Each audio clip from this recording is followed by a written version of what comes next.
reality is real for us. We change our thinking by the power of revelation, and then our spiritual realities can become our physical realities. During the global economic recession, many people become confused about their finances. The thing to do in a crisis is to go back to the basics. Circumstances may change, but principles never change. If you do not have a good grasp of the basics, you are likely to be the worst hit by the recession. Let us consider the £20 note, the United Kingdom currency. On the side of the note that has the Queen's picture is written Bank of England. I promise to pay the bearer on demand the sum of £20. The chief cashier of the Bank of England signs it. The first time I read it, I was confused. I thought, you do not need to pay me anything. I have the £20 already. Am I not holding £20? The chief cashier says, no, this is not the real £20. But if you present this, then we can give you the real thing. That is interesting, is it not? I want to plead with you, dear reader. Please keep your mind open. You may be fighting a lot of mind battles as you go through this book, but bear in mind that being poor is a mindset and being rich is a mindset. So as you restructure your thinking, you will experience freedom. You shall know the truth and the truth shall set you free.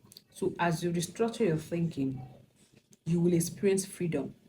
Naaman went to Elisha, the prophet, to be healed of leprosy. And Elisha did not even come out of the house. He sent a message to the man and said, go wash at the river Jordan 7 times and you'll be healed.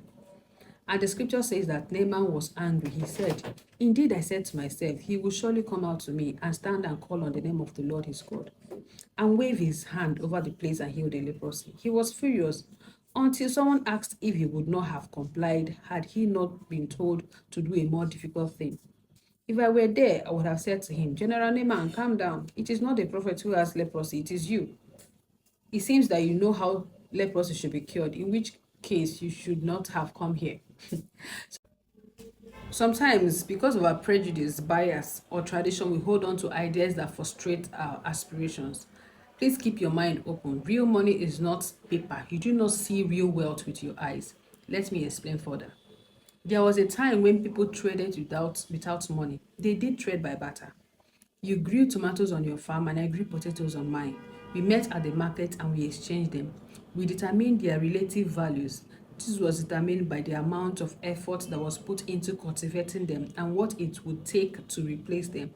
That is the level of scarcity or demand for them. So I brought my potatoes, you brought your tomatoes, and we exchanged them. You went home with potatoes and went home with tomatoes. That was how transactions were carried out. If you wanted to pay the bricklayer for building your house, you gave him potatoes.